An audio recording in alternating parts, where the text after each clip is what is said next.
Welcome, low ego action heroes and phoenixes. I'm Debbie Levitt from dcx. Welcome to our Wednesday show, which is Ask Me Anything, which today is Ask Us Anything, because we're going to be welcoming Dr. Nick, who usually joins us on the second Wednesday of each month, but it's going to be today. So get your asses ready. If you have a question, they are free. Send them. We're happy to talk about whatever you want to talk about. You can put it in the chat where it'll pop up on the screen, or you can also ask anonymously at dcx.to/q.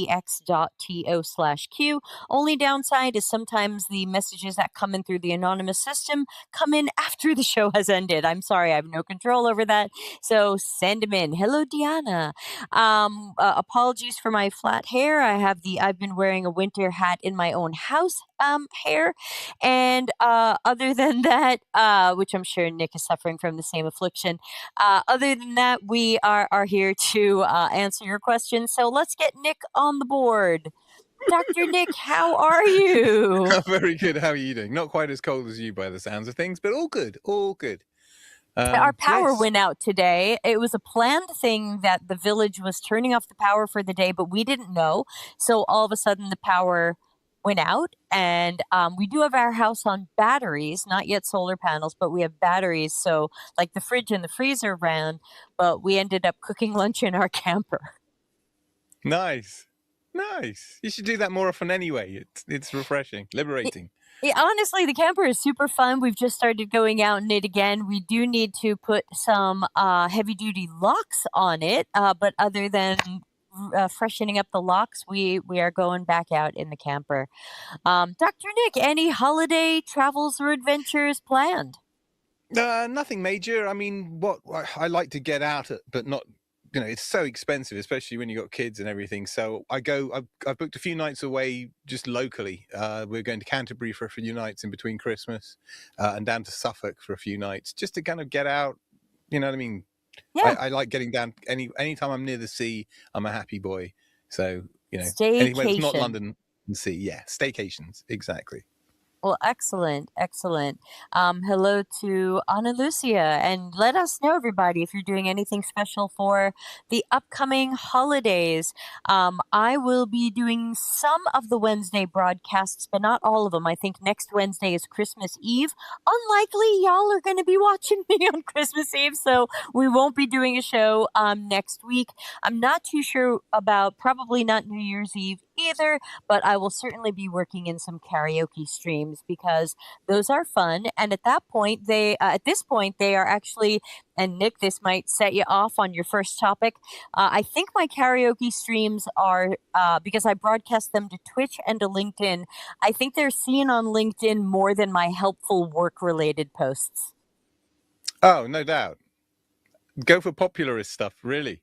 I wish I can't sell out like that, and I want to. I desperately want to, but like I've got a rate limiter, or I've got some kind of check in my brain that goes, nope, not letting you do that, sir. And I'm like, why? My biggest post ever, or one like top 3 of all time, was that bloody pub desking post, which has got nothing to do with UX. So yeah, it makes me sad. But I would love it if like thought leadership was really important. Yeah, Instead, exactly. entertainment is much more important. Entertainment is the way. I commented on someone's post today. It might have been Bob Powell or somebody, where I said like, well, the LinkedIn shadow bans me. Barely anybody sees my posts. The more I write about work, the fewer people it shows it to. And the more I offer help or services or a book or something, even if it's free, they show it to even fewer people. So it's absolutely optimized for anger and rage bait, and definitely not optimized for Debbie as something that might actually help you. Yeah, I keep going anyway. I Right. just keep going anyway. And honestly, I genuinely only post when I've had an idea or something's upset me and I'm going to need to rant about it. Do you know what I'm saying? It's genuinely like that. I don't wake up each morning going, right, what have I got to post today? I don't have a schedule of posts lined up in front of me. You know what I'm saying? Right. It's purely a broadcast platform or a discussion platform for ideas that are work related. That's what I think That's it what it should should be. be. Yeah. Well, that's what I'm using it for, and I'm sticking to my guns. Yeah, well, we'll keep each other posted on that. Ana Lucia says LinkedIn has a ton of bugs. It's odd because I have notifications on for all posts, for a few people, of course, and I don't receive notifications for everything. Sometimes it only happens after it's been a few hours and people are reacting to it. Why? I ask to be notified. We get this on YouTube also. There are people who are subscribed to us on YouTube, they've got the bell setting to all notifications, and I go live and they don't get a notification. I've had people write to me privately and say, "Gee, I'm so sorry you don't post to LinkedIn anymore." And it's so Like, wait, bizarre what? for me because I just got the year-end roundup for whatever that's worth, but it said you posted 207 times this year. So I put something on LinkedIn of quality, not quality, who knows, but 207 days out of 365. And that person was like, "Oh, I'm so sorry you don't post anymore." And I was like, "No, I post a few times a week." Yeah. I think the algorithm obviously is far from perfect, but if you don't interact with somebody, then it thinks you're not necessarily interested. And I've had people who have interacted with me too much in the past, and when I've been posting frequently, it becomes a Dr. Nick feed, which no one wants, right? So it's all a bit messy. You know what I'm saying? It kind of overcorrects. I think they're getting it wrong right now because it feels like that it's if you don't fit into the narrative, then they're going to silence you. And there is a narrative, and the narrative is something UX UI related, and not real UX, not true UX. I don't. I'm not sure I believe that. I think that's an unintended consequence of a populist algorithm. Do you Right. know what I'm It's saying? sometimes like, what's the symptom and what's the, which the chicken and egg. Yes. Well, it's the attribution or the cause. I don't know. Yeah. They want to have people. They want to have people on the platform. I have a slightly tinfoil, cynical view of why there are delays in these, but in notifications. The LinkedIn ones are obvious, right? It comes through hours later, or you get an invite and you've already accepted them, and oh, so and so wants to be your friend or what have you. I think it's to increase engagement in a dark pattern kind of way. I think it's Sure. to get you back on Sure. because they've got you there anyway. Well, then why bother? They might as well save that return for a time where you're not there, if you know what I mean. Right. And I think that's what they're doing. I don't know if it's I somebody's totally agree deliberately that it's doing a that dark or they're just pattern. allowing it to happen. Yeah, because Yeah. hypothetically, let's say you send me a private message, and let's say I don't see it right away. So now LinkedIn is going to email me and say, "Dr. Nick sent you a private message." If you don't want to be dark patterny about it or deceptive designy about it, tell me what Dr. Nick said. But if you're trying to, you could always send me an email that said, "Dr. Nick sent you the message. Oh, December 17th works for me. I'll see you then." But if you want to increase engagement, then you say, "Dr. Nick sent you a message and we're not going to tell you what it is, and you're going to have to come log in and click on a Yeah. bunch of stuff and see Yeah. what he said." It's exactly the same strategy that Temu, Shine, AliExpress all employ. It's like Chinese dopamine 101 sort of thing. It's get them back on the site by hook or by crook or by anything because Right. it's like getting people lost in the supermarket looking for the milk because you keep moving it because you're going to increase footfall and extra chance you can opportunistically buy stuff, right? It's the same thing that you're going to opportunistically interact with somebody who's being provocative because that's what the algorithm has prioritized. Do you see what I'm saying? Yeah, yeah, for It sure. is. I, I'm looking at an It's a email that psychological just came minefield. in. I just got an email and I want to know what you think of this, and maybe you don't care, and that's cool too. I just got an email that Coursera and Udemy are merging. That gets interesting. Yeah, do you have an opinion about that? Yeah, I do. I think it tells me that both of them are failing and need to huddle for survival. Like most of these things, right? What that tells you is I'm old enough and ugly enough to have seen markets born and mature, right? And you see this. You see, we're seeing an AI right now, massive fragmentation, millions and millions of startups, lots and lots of venture capital, lots and lots of competition. Lots and lots die, some survive. Those survivors start to glob together. And in the end, you get to something like you see in the kind of telco world, where you end up with one or two, three big fish who have just, you know what I'm saying, just because everybody swallowed each other up. And that's basically where it's at right now. It's just, Uh, it's since since Ana Lucia is saying, "Wait, what?" Let me read some of the email that I got. It's an email from the president and CEO at Udemy. So I didn't know who this person was because I put stuff on Udemy years ago, and I've just left it there, and I kind of ignore it. And once in a while, they send me $12.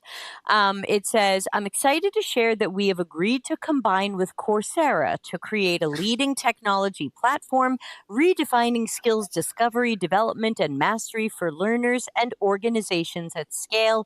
You can learn more about the announcement here, and there's a link. So hold on, let me grab that link. Can I just And say, why this is absolutely mind-blowingly bad way to handle the situation? This is not how you survive an AI onslaught, right? Because AI has tutoring built in and everything, and they right, even call it out as a first step interaction. Like, let us teach you something. right, So those guys are automatically on the back foot.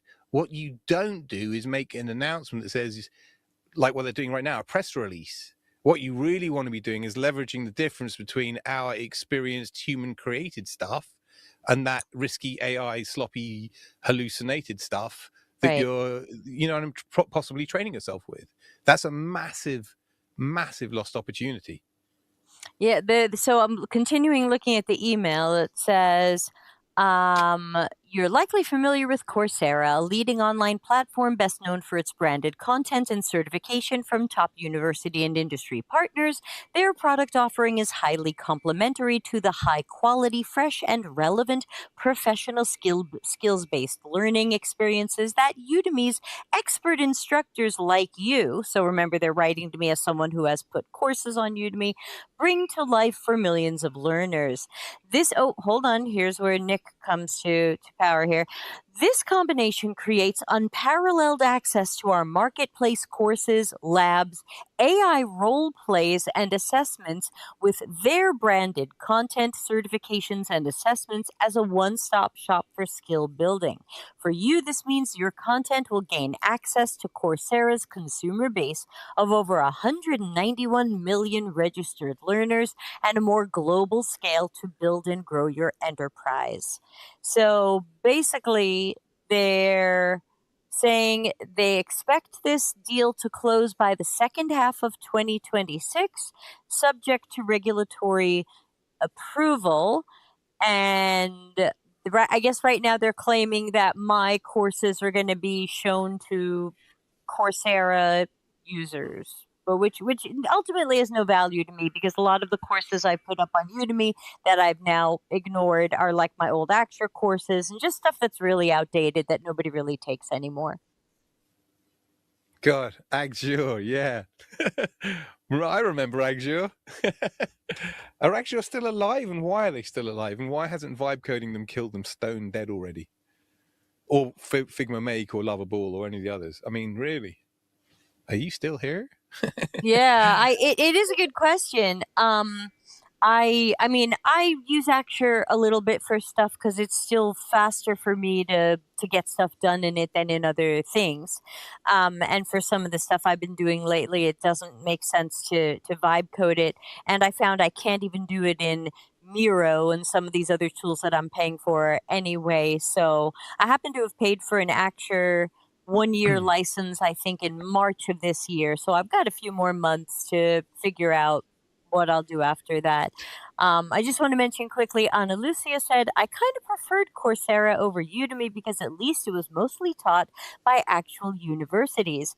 Udemy is just too varied. You may find great teachers and people who know less than you do, but oh well, Udemy got bought. Yeah, I'm not sure if they got bought or if they're claiming it's a merger or what. I didn't read the press release, but they're claiming they are combining with Coursera. Nah, whatever. Right now? What I was going to say was this, and this is for everybody. Where I've been since Debbie, we last saw each other whenever it was, a month ago, A month or six so weeks, ago. 6 weeks ago, thereabouts. For the past 3 months, I've been very knee deep in cursor and vibe coding, right? Very knee deep, like 15, 16 hours a day, consistently all night, all weekend, non-stop, like completely obsessive, hyper focus, You're not ADHD. sleeping. Yeah, no, it's been nuts. And I've learned an incredible lot and built an incredible amount in a very short period of time. I do not profess to be a vibe coding expert, but I do profess to be bloody competent, right? You all, as UX folk, need to get good with vibe coding today. Whether you're okay, whether you're a phoenix and your future isn't in tech, or you're gonna sort of hang on for the ride with the rest of us. Whichever way you're going to go, vibe coding is just the skill. Call it agentic coding, right? Or AI product development, whatever. It's an essential skill. Now, what made me want to say this is because as you're prototyping, testing ideas at speed, low fidelity, all of that, you can do it in 5, 10, 15 minutes in Cursor or one of those. Okay, we're doing things as a wireframe. We're doing it in HTML. So we're not building full stack applications, right? We're building, because the machine is doing it and the machine's brilliant at CSS. The thing that I built last night, a couple of nights ago, I just said, use the Atlassian design system. And it did. And it was beautiful and like that. So it's super duper critical. Whatever battles you are fighting, whatever you want to try to achieve, if you're not involving AI, but specifically vibe coding, you're really, really missing a big trick. It's like a monumental, life-changing, societal-changing trick. You just have to do it, and that's why I'm kind of banging this drum really hard. It's the sort of thing I need to teach my children, and I will. This is it. The rest of it is hype and bullshit. Also, vibe coding, in my non-engineering, non-professional opinion, has become a mature, viable, reliable method in the past 2 months, maybe 3 months. It wasn't before. It was more hobbyist and kind of geeky and give it a go. Now it does what it promises. So now's the time to learn. Personally, I'm familiar with Cursor. Anti-gravity is the kind of Google equivalent, and it's free for the moment. Use that. I like Cursor because it has plan mode, and you can ask it in guest mode. They're freaking amazing for the logic of all of this. If you want, now or at a later date, I spent time the other night, I've written Dr. Nick's heuristics of vibe coding or agentic coding, which is basically they're not real heuristics. They're just stuff that I've learned that can shortcut you from having to learn it the hard way, like I did. It'll end up as a LinkedIn post or something somewhere, but I'm happy to share it with you guys here because it's you guys. Thank But that's you. it. That's my soapbox over with. Vibe coding, kids. Do it now. I So mean it. I want to add to that. So you and I are talking in December 2025. I think it was around April. One of my coaching clients, who is a huge technology company in the Middle East, and I'm actually talking to them after this call. They told me about that some of their designers were not going into Figma first. They were going into Replit. And that the idea, because the department that I'm working with at this big tech company is kind of the growth and innovation um, group. They're like researchers, service designers, digital designers. Basically, their job is like understand and help teams and clients solve problems so that this tech company can make more stuff. And so they were showing me that, and I hadn't seen Replit before or vibe coding before. I guess this was April, so about what 8 months ago. And they said, like, here's an example. We can go into Replit and we can say, we're trying to build a tool that does this, this, and this. Go, and then it just makes a thing. And then from there, we can say, okay, make it do this, or don't make it do this, or add this, or change this, and then you get somewhere. And they said, then we take this to usability testing, because now we have a workable prototype that you can type into fields that you can use realistically, that might not have the final visual design, but it's got some sort of consistent, non-offensive look. And and we can take this to usability testing, and we can see if we're going in the right direction.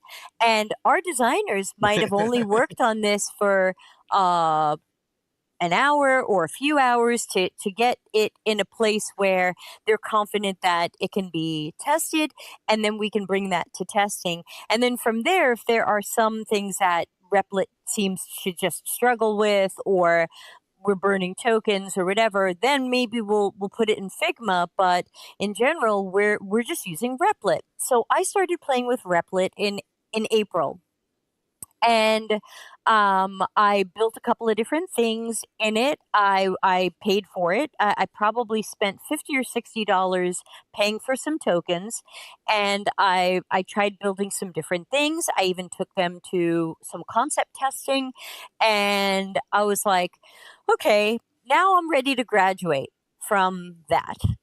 So, because I'm a paid user of Claude, I'm at the Claude Pro level. I'm not at Max, I'm not at Claude Code, but I'm at the Pro level. So, that gives me more than the free level. I went into Sonnet 4 and I said, um, I want to build an Android app.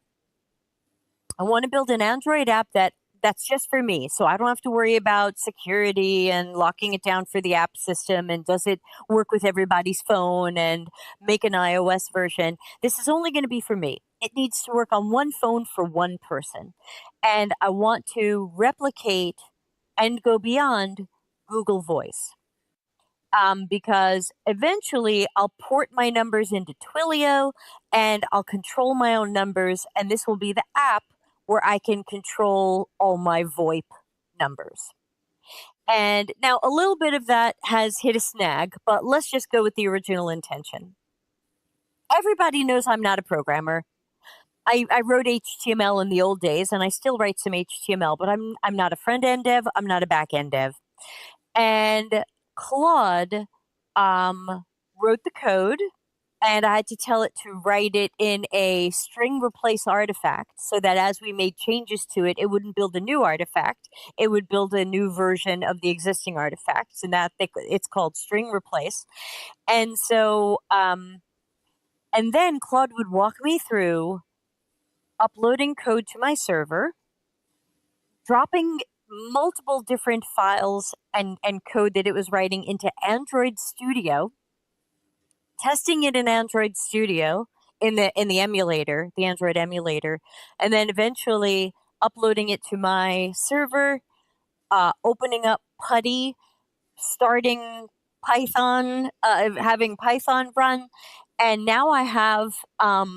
It crashed the other day, and it's got a few problems, so I've got a to-do list for version 2 of this. But I have an actual functioning Google Voice style app where I can text people, I can receive texts, I can make calls, and I can receive calls. The main problem is that since I'm using Twilio, they are currently blocking, and I don't know why, this makes no sense, but they are currently blocking um, two-factor authentication codes that come via text message.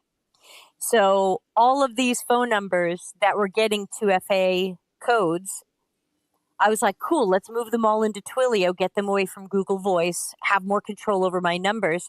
Now I'm not getting my 2FA codes. They're being blocked. So I've put some of this on hold. I didn't port all my numbers over, because now now I have to go into all of my I have to audit which companies are sending codes to which phone numbers, and now I'm trying to get them all moved to different phone numbers, or to move to like Authy. So as a non-developer, I'm able to make a working Android app. Okay, it's only for me. I'm not selling it. I'm not offering it. You can't have it. but um, I was able to make a working Android app for no extra charge, because I just used the time and tokens that came with my paid Claude account, and my paid Claude account costs me $200 a year. Now, let me give you, this just reminded me of something really important. Vibe coding is very much a panacea, or let me say a liberator of all the seniors that are sitting out there in the cold right now that have been rejected because, and this is really important, I've been preaching this to as many people as I can say, we UX were product before product, right? It's not like product managers came along and invented making products. We made products very successfully before product management came along, arguably a lot more successfully before product management came along. That's the that's the bit that makes me the real friends. Why am I saying this? Vibe coding. Vibe coding. What vibe coding has done is it's taken people like you and me, Debbie, and anybody else who has been building products with and for our clients for over a decade, right? So we know how to build products. If you're going to put vibe coding skills in somebody's hands where you can build anything, it really has to be one of our hands, because we're the only people who are the safe human in the loop to direct the machines, to know what good looks like, to know how to test this stuff, where the AI stops and where the human starts, all of that. So it's for those phoenixes out there who are either on the outside, who either want to be on the inside or have no intention of going back. This might be your answer, is because your side hustle, your vibe coding becomes your hustle, because you become entrepreneurial. You can find the needs and the pain points because you're fine-tuned to see, you're seeing product opportunities like no one else does. Product managers wish they had your eyes and brain, but they don't, but you do. So match that with the execution capabilities of vibe coding, and then you can come up with the app of tomorrow that makes you the money. Then you can retire and be happy. And that's where I want to go. I think it's a good backup plan, because frankly, the millennial war on UX, on Gen X, has happened. So the way to get dealt back in again is to build the products that they can't. And my only caveat on that one, which I've already put into my next book, which is going to come out in about 2 months, is just a reminder that if your new product can be vibe coded easily or at all, then it can be vibe coded. We have to Mm-hmm. remember that, like, if Dr. Nick says, like, Debbie builds a VoIP app. And then Dr. Nick goes, cool, I like the sound of what Debbie did. I'm going to go into my cursor. Yep. Yeah, I'm going to go into my cursor, and I'm going to go into my thingy, and I'm going to build a VoIP app. Who cares what Debbie's looks like or how it works? She's given me the idea. I want a VoIP app too. And so hypothetically, if I were trying to sell my app or put it on the app store and make money from it or whatever, then I would be in a tough. We're all going to end up micro competitors to each other. If we know how to do the vibe coding well, I think is what I'm trying to say. Nick. Yeah. No, I lost my train of thought just as. Sorry, write it down, pen. No, I know. I need to write this stuff down. It was a really good one. My head's honestly, I have been literally in back-to-backs pretty much the whole day, and literally context switching with each one. And right now, my brain is completely fried. Oh yes, I've got it. When anybody can build anything, when you can copy anything, when you can throw a screenshot and say build that, right? What becomes the distinguishing factor? That's a rhetorical question, because the answer is UX, right? That's the difference now. Now, this is where it gets really funky. You can't chuck a screenshot and say build that, because it can only build what it can see, and it can infer stuff, but the interaction design ain't all there, as you well know. The multi-page, the IA, the everything. So it's limited, right? So yes, it is doable. It's hacky, and you can screenshot the whole thing and say, please recreate this, of course. But if you've got two VoIP apps, Debbie's beautiful UX one and my absolute horrific looks like a 1980s programmer one, Mine looks right? like a 1980s programmer one because I am so I'll open it up. I am so function over form person. You are the user, so that's fine. Let's see. But you know what I'm saying, right? No, no, hey, it works for you. Oh, it's green screening out. I've got green, the color green in here, and it's green screening it out. But yeah, it's just little blurbs with little messages and stuff.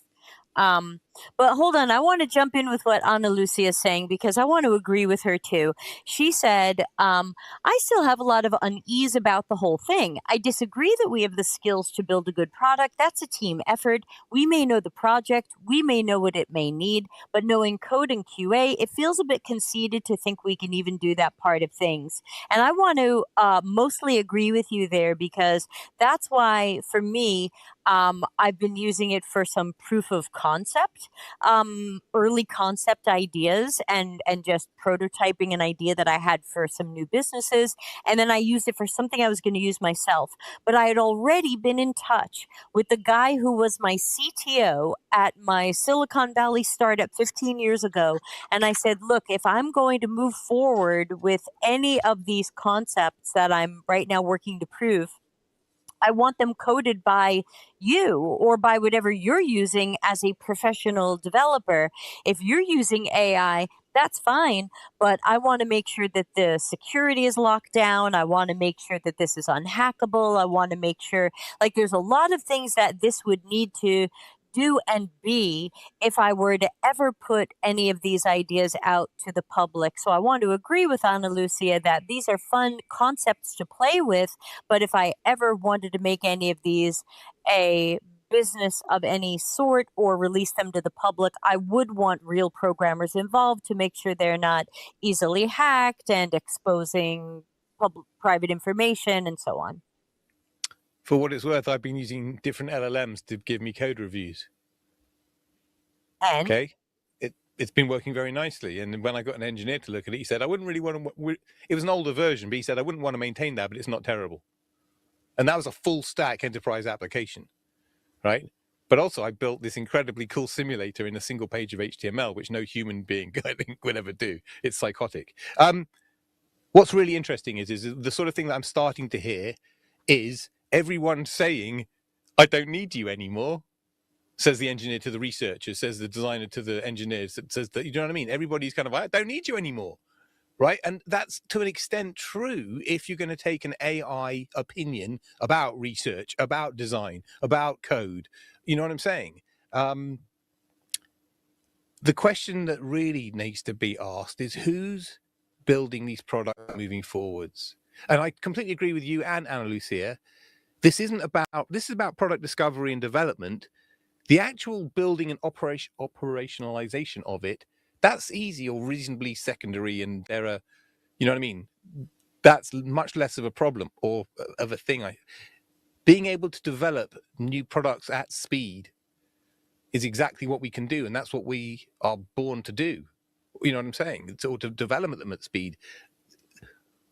Who needs who? I ran an experiment this Sunday, a one-day experiment with me and Cursor to develop something in an ecosystem that I work in, but I'm not a subject matter expert. I'm not an Atlassian administrator. I don't know super high level, enterprise level, massive instance Jira stuff. I'm just a guy who gets given tickets and changes the status of them, right? Writes a story every now and then. I'm not a Jira guy. So I wanted to write an app for these guys using 100% AI research, 100% AI execution, and 100% kind of AI code engineer review, mentoring. And long story short, I did a pretty bloody great job. It just so turns out there's a product that we've made that completely supersedes my one, which pissed me off, but it's good. We're winning anyway, if you know what I mean. But notionally, a clueless person building out of their subject matter expertise built something of value. Now, that could be you, a product manager, an engineer. This is where it gets really deep and philosophical. I think it's who has the vision and the ideas to make it real. Do you see? because it's leveling off. There's obviously there's discrepancies. There's people are better and worse at certain things because we've all got perspectives. But ultimately, I think we can all build. Does that make some sense? It's still evolving, and I want to read out what Ana Lucia said because she posted something else that I mostly agree with. She said one thing is to use it for functional prototypes, but then we need to go through best practices. Good designers who can use their skills properly, good programmers, good QA, gathering a team that can actually do the work and do it properly. Ana Lucia writes, I'm against the whole lean startup philosophy and whatever byproducts come from that, like tech debt. So again, I want to mostly agree with Ana Lucia in that if I were to pursue something seriously, like I was kicking around two ideas earlier this year that I built in Replit and I did a little bit of testing with. If I were to do something seriously with that, I would want real programmers on them. But notice none of us are saying we need a product manager. Sorry, product managers. Engineers, But I still think I need a good engineer. the whole thing with product management in terms of vibe coding is my first heuristic is vibe plan before you vibe code, right? And it's really cool. And that's a Nick Fine thing, because vibe coding. Okay, I'm going to tell you the best cautionary tale of all. You're going to love this one. This is really brilliant because you're going to laugh and laugh at me. Okay, and then we're going to read Bree's comment, but go ahead. Okay, Bree, hold fire. I'll be real quick. The weekend before, last weekend, Saturday morning, I woke up. I'm going to make a hack day app. I'm going to save the folks at my company all the BS of chasing people and signing up and teams and all that voting and judges. And it's all an administrative load. And I thought, I can vibe code this and I know exactly how to do it. And so I woke up on Saturday morning, worked for 8 hours straight, vibe coded something. Now, I got a little bit like eager, shall we say, because it's so easy, so powerful. I've also got a prompt that's called Summon God. Summon God is where I summon an executive creative director with like 30 years of experience, or every top agency you can ever imagine, right? So I've got this godlike guy that comes in, and I said, right, put some polish on it, and this thing starts looking incredible with glass morphism and particle effects, and it's just this shiniest, coolest, most badass thing ever, right? Sunday morning, I wake up and I'm like, this is absolute crap. This is awful. I can't use it. The journeys are dumb. None of it makes sense.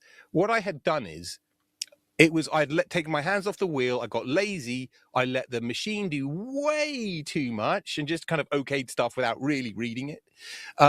I got over focused on the shiny. I became a UX UI person who was designing with his eyes instead of his brain. And I basically I started again. I threw it all away and I was absolutely disgusted in myself. And now I'm telling you this because I made mistakes that only a junior would make, right? Or only a non-UX person would make. You don't start building pretty nice things that are linked together. That's just really dumb. And I don't know why I forgot. It was a very powerful slap in the face or kick in the groin that I desperately needed.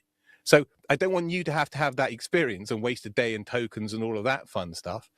Sunday morning, I started right back at simple first principles, like it was 15 years ago at my first day in an agency, right? Or actually, no, a couple of years later after I'd learned this stuff, right? I sat down. I put a basic IA down. I listed the journeys and the functionality that I needed. I then instructed the machine explicitly to wireframe. I don't want any visual fidelity. I just want wireframes. Let me just get the basic journeys laid out, placeholder stuff. And I built it out, and then I built it up, and then I put some visual fidelity on it. And now it's brilliant, right? That's the way I should have done it to begin with. And in another 8 to 12 hours, I built the right thing the right way, and it's ace, right? Because I stuck to my first principles of UX design, right? Don't be me. Don't when you it's too easy to be lured by this brilliant fast thing, right? That can makes incredible stuff. It just makes incredibly bad stuff at speed if you're not got your hands on the wheel at all times. Thus endeth the sermon. I'm going to It's a good read story. Ana Lucia's comment, which again I continue to agree with, and then we'll circle around to Bree's question. Ana Lucia says, I think people may hear you and think, oh, so I can do all that myself now. discovery and things like that. With prototypes to do usability testing and whatever, well, sure, that's fine. But then you get that data, analyze it, get your insights, and act on it. You don't make a final product with vibe coding. So, Ana Lucia, I definitely agree with your sentiment, but I think that this is unfortunately the direction a lot of things are going in. And I think a lot of people believe that they can and will replace us with things like this. And so, what can I tell you? I still believe in good discovery research. I still believe in trying to do all the right things in human centered design, but I also think a lot of this is running away without us. Nick, do you want to comment on that before I read? We've got Bree's question, and then we have a new question from Richie. I have to say, research, the writing is on the wall for us. I know this. I don't want to open up to anything too big, but Anthropic last week or the week before sent around an AI interviewer to everybody. Right, that whilst we'll know isn't good, it'll be good enough for the industry, and that's just the beginning of the end for the interviewing. That's fine by me because I don't ever see that as a core skill set anyway. I'm a behavioral guy. I'm a user testing guy. That's where we need to be focused, and that's the loss of value in the industry. But yes, research under massive fire in terms of interviewing and all of that stuff. Watch this space.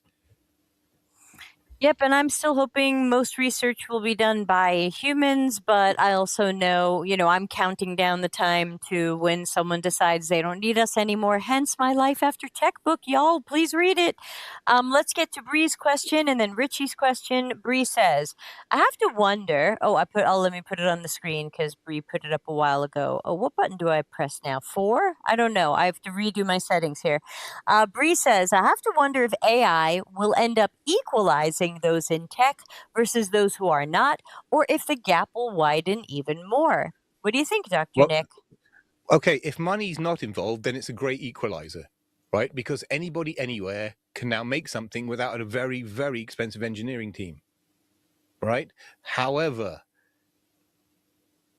it feels nasty that there's going to be like a capitalist divide between the really powerful, fast, good, intelligent models that cost lots of tokens that only corporations and wealthy individuals can afford, and everybody else, like a two-tier intelligence network kind of thing. That's how I feel about it. I don't know if that's true or not. That's just what my brain's telling me right now. That's the kind of the dystopian cyberpunk kind of, neuromancer version of the future. Yeah, and I guess when I think about Bree's question, I feel like I want to answer a different question. Like, no offense to Bree, it's a good question, but I keep feeling like um, yeah, I can worry about this gap widening or equalizing, but I'm looking at what happens after that. And I keep thinking like the end game is for companies to replace so many of us and for our jobs to be squeezed out or continually hybridized, or we're going to end up AI prompters or whatever. So like I don't I think whatever equalizing or gap, I don't think that's going to be like some long period of time that we're all living in where there's this great equalization or great gap widening. I think that we're going to jump over that really fast. That's just a gut feeling I have. So like part of me feels like I don't even want to answer that because I'm not sure whatever that is going to last that long before the real problem is who still works in tech. Nick? Yeah. This AI stuff, especially on the vibe coding stuff, right now, there's a whole bunch of code and stuff generated on the screen that people like me and probably Debbie, I can't read. I don't really care for. It's just this noise that just goes rumbling up the screen, kind of matrix code style, right? The leveling off is going to happen when that stuff is all hidden under the bonnet like it should be, kind of thing. And I'm just talking to it and saying, right, now I'd like to make a thing. Right, now make it bigger, bluer, whatever, add this functionality. That just makes it more accessible to everybody. And I mean accessible with a capital A and a lowercase a, if you know what I mean. It does open it right up to everybody. It's pretty incredible. Yes, there's that. Still pros and cons in there as well. Let's get to Richie's questions. Thank you to Richie watching on YouTube. Thanks for your patience. I'm going to read this question out loud, and then, of course, we'll let Dr. Nick take the first swing of the baseball bat. I'm a UX designer who's been moved to a newly created division in my Fortune 500 tech company. It's a great opportunity. Any tips to ensure we do innovative work while being within a big legacy tech company? To be more specific, we want to do awesome user centric work and have the chance to act like a sort of startup while still inside a big tech company. How do we balance that fine line? This is nice, easy one. I'll smash this one straight out of the park for you, Mr. or Mrs. Ms. Asker. Richie, whoever's Richie. Richie, hi Richie, I'm Nick. Okay, so this is where you've got to do the right thing anyway, right? This is going rogue. This is the Dr. Nick kind of maverick style. However, you are in big blue chippy corporation-y type place where they don't take nicely to renegades and people who don't toe the line. But if you toe the line, you're going to be stuck in culture and process and bureaucracy and mindset and all the stuff that's stopping them from innovating right now, right? Because if they could innovate, they would. So as a new, fresh person in a new, fresh, brilliant division, you need to go do this stuff. Now, massive caveat, nothing illegal, immoral, or unethical, okay? Or number 4, in your most likely regulated industry, nothing that the regulators would be upset with. So no upsetting FINRA or those guys, okay? So don't do anything bad like that. Within those constraints, there are, when I say rules, I'm not saying you should break acceptable use policies. I'm not saying you should break your employment contract. I'm saying there are activities that you can do, discovery type activities, testing type activities that you can do, where you can try ideas out without having to trigger the rest of the organization and the committees and the garbage that comes with that, right? It's a kind of a Machiavellian UX, right? Most importantly, you must have evidence for these activities, okay? Because when you come back to the business and say, hello, boring BAU crew, I've got this thing over here and it's really cool, but it doesn't look anything like this stuff, right? Their initial reaction will probably be like, nope. But when you can go, but haha, here's a bunch of smiley people loving the thing, or here's a bunch of evidence of everybody buying the thing, or whatever, they suddenly go, oh, tell me more. And that's what you want. That's the moment you want. And once you've done that once or twice, doing this work won't be renegade work. It'll just be normal for you. But it's a new division, a new department. You can't just be the ideas person. You got to be the ideas person who backs it with evidence. Okay? That's the important part. And that's basically it in a nutshell. There's no massive secret or rocket science. It's kind of Trojan horse strategy. It's do it anyway, but cover your behind with evidence, with data. That's it. I'm going to add to that. Thank you, Nick, for that. I hope that you can do everything Nick just said without having to go rogue. I hope that they're going to support good research and development, and it doesn't have to be a Machiavellian thing. But what I want to add to that is the answer to all of this is the book I'm working on now. That'll be out in about 2 months. And so that is what I'm writing about. And the book will be called Atomic Product Market Fit. And basically, I think ultimately, in addition to what Nick said, when I take a look at your question and I see newly created division, Fortune 500 tech company, innovate, someone's expecting you to be innovative, and I always worry about what does that mean. User centric work.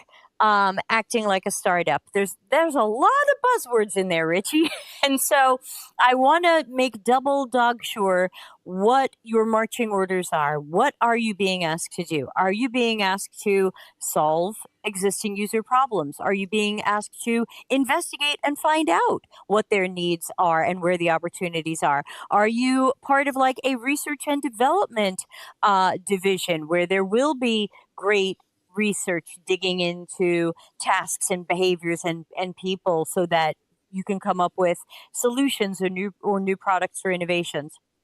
Are these digital? Are these physical? Are these services? Are they experiences?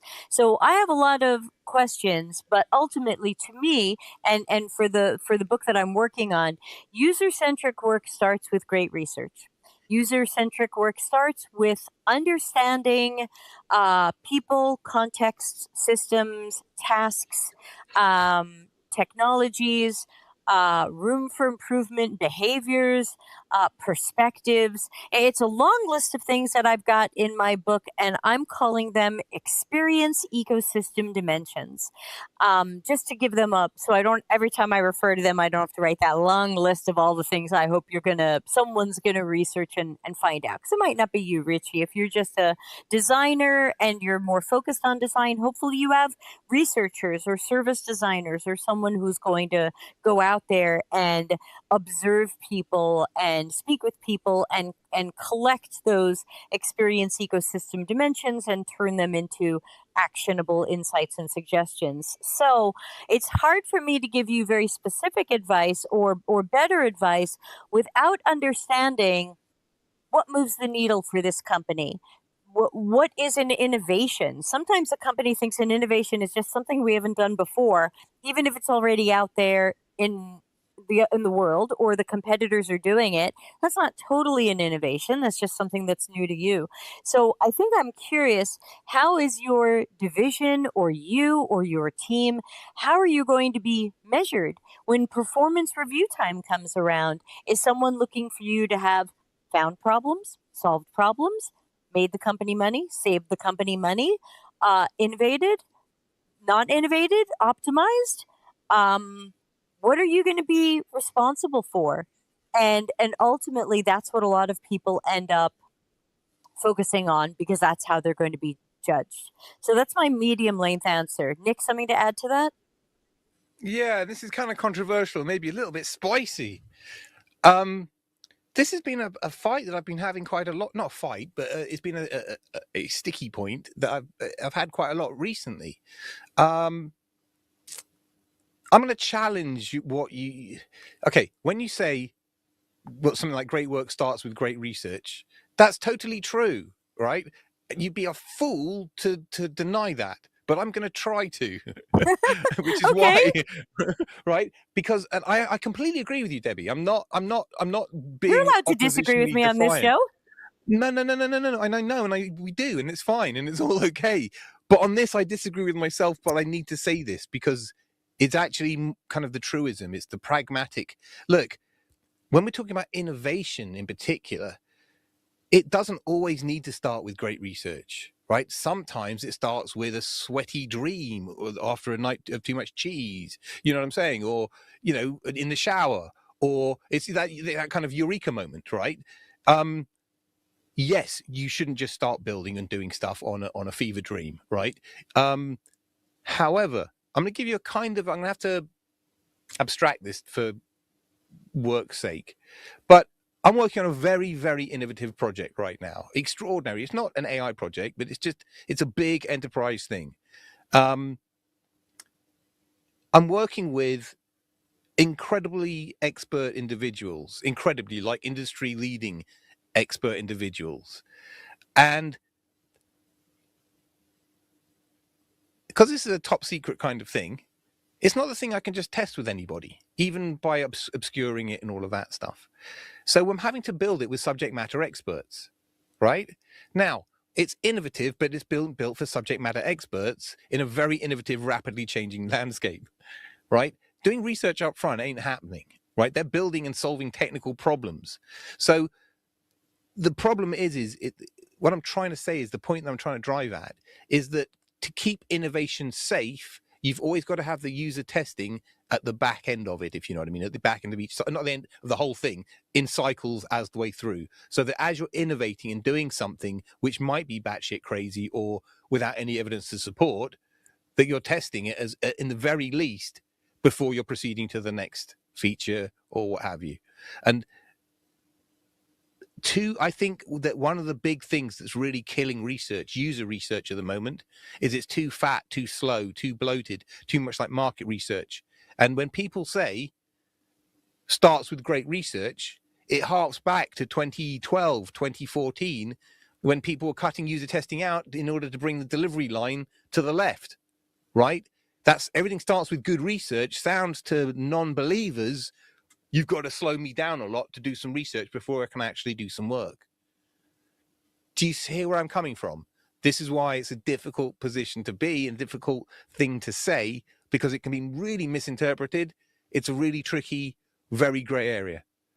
That's all I want to say on it, basically. But we're in a very dangerous position of being superseded by AI, and the value we need to add has got to be snappy and fast, because AI is snappy and fast. And statements like that worry me. Do you get me? I'm Back trying to at you, preserve. because a statement that says, "Oh, research is bloated and takes too long," to me, that's mostly untrue and unfortunately gaslights us. And so, and I also, whenever people say that, like, let me ask you, what's your idea of something that takes too long? If research took 2 weeks, is that too long? It depends on the cadence of the team and what we're doing. I mean, it really does. It depends who's waiting on that research. When's it due by? But I mean, the sort of research that recruitment is the big slowdown these days. Assuming recruitment can be done, there's no good reason why research cannot be turned around in days these days. Right? There's no good reason. And like, so when people say 2 weeks, I'm like, well, what were you doing for those 2 weeks? You got a couple of days to run it, maybe half a day to plan it at best, and then a day of analysis, which is all AI supported, which is more a few hours, or maybe a minute or two in Notebook LM, with all the video and reporting you need. So give me a good excuse, because I don't like this slow research. I want rapid research. And in order for research to return to what is effectively a design research function, rather than a market or a product research function, this is what's necessary. This is how we need to do it. Do you not like? Yeah, No, I don't agree, no. Okay. but that's okay. I, I like We it. can always give people multiple perspectives on something, and they'll try one, they'll try both, or they'll find their own truth somewhere in the middle. No, I think what's going to happen is those people that are not serving the needs of their organizations are either going to be made redundant or replaced by AI or superseded by AI, because people will choose to reach for the AI instead of the human being, because it's faster, because it meets their timescales for delivery with regards to their higher ups, like product management. Seriously. So I'm either we've got to actually be not more making the reactive. face at you. I'm making a face at an email that came in that I can't make sense of. But yeah, ultimately, I don't think we agree on this. So then, what would be your advice to Richie? I'll put the question. Any other additional advice to Richie, who will be a UX designer at a Fortune 500, who wants to do user-centric work? I'll tell you what you can do, Richie. Find a customer or client pain point that no one knew about. Find a really big golden nugget of one. Find a real clanger, something really nasty. Find it. Once you've got that, the world is in what they will eat out of your hands. Make sure you evidence it, though. It's got to be evidence, not opinion. That's what moves the needle. Go find the pain. Be the painkiller. Can't disagree there. Ana Lucia says recruitment is a major bottleneck. I'm wondering if there's a way to make it better and faster than the currently available solutions. I have a patent on better recruitment, and so far I can't find anybody who wants to build it or license that patent. And so, yes, I've invented better recruitment, and it looks like nobody cares. You should vibe code it yourself, but Deb, really. I Nothing's did. stopping you now. That was one of the things I built in Replit, and then I showed it to my engineer buddy, and we're thinking about doing something with it, but we haven't decided yet. But we are thinking about that. But at the same time, um, I have questions. I have Let me questions tell you. about the future. So recruitment has been this week's and last week's big bugbear, because my recruitment woes have been immense. There's lots of very good reasons, like asking consultants to donate time when it's all billable time. So they're not going to, because it's not billable time. That's a perfectly legitimate and good reason, but it's still a blocker to me in the project. I'm trying to... all I hear is the word dog fooding these days. And it's really hard to, because I need to. I need to do a first pass of internal... I've got so much internal expertise on a relatively specific thing that I need to leverage it. So I've built an internal recruitment platform that I vibe coded myself. Right? This is what I mean. We can solve our own problems now. Instead of having to license something, you can just make it. The designer, Brad, last sprint, 2 sprints ago, vibe coded me a tree test for the information architecture because we didn't have anything licensed. So we just made something. I mean, it's that easy. This is the answer. So any blockers you've got in your way, you can remove them by building stuff yourself. The recruitment thing is the big problem. All the pools are worse than ever. Screeners are a joke because people just AI through them. So that means the pools that were manageably bad beforehand are now at least 50% fraud. That means you've got to do massive samples just to handle all the wastage and all the waste of time. It's I think, borderline not viable now. And if it's viable, it's with massive risks. So I'm turning to internal recruitment as a first pass, and that requires some cultural shifts and some, you know what I mean, some support. So it's not easy. Recruitment is the big problem in today's world.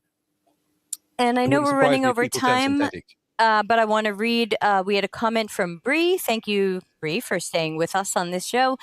Bree says, with other forms of automation, QA has been through 100% automation and then back to, actually, we need manual testing still. Oops, sorry, something covered over what I was reading. More than once. I think as AI becomes more ubiquitous, it'll be different, but also we will still see a need for humans to do things correctly. So it sounds like Bree is predicting an AI human balance. Nick, do you think? Yeah. What do you think about the future? I agree. Like, so the thing that I built on Sunday that I have no idea about, the Atlassian thing, I had to get it to assume, or other LLMs to assume the mantle, the role, the persona of senior or junior Atlassian admin generating a certain kind of a script, right? Now, that's crazy. And I got it to do kind of synthetic user style testing. Was that the end of the testing? Hell no. That was just like part of almost like code testing for integrity and consistency, right? It's just a quick check to make sure there's nothing obviously wrong. I'd never walk away and have that as the testing. That's just part of system testing as far as I'm concerned, right? The other bit is all me, showing it to engineers, showing it to consultants. Is this useful to you? How would you use it? When would you use it? Show me how. That stuff. That's the real value. Whatever our value is as researchers moving forwards, I'm convinced that it's in the behavioral, evaluative, user testing world. And that's where it has always been, and that's where it was originally. But the way that AI is munching up all the other stuff, all the market research stuff, great. Let them have it.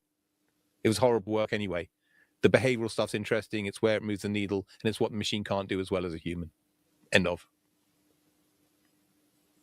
All right. And on that note, I'm going to start playing the end of show music. Nick, any final words for this episode? Merry Christmas, Happy New Year, Happy Kwanzaa, Happy Hanukkah, Happy whatever you celebrate or don't celebrate. Have a wonderful December season. We'll see you back in January. Agreed. That we can agree on. Everybody have an excellent season, no matter what you celebrate or don't celebrate. Our next show, other than karaoke streams, will be December 30, where Dr. Seth Finkel will be here to help us deal with the difficult people in our lives. So I will see everybody soon. Nick, thanks again, and see you in January. Happy New Year. Bye. Bye.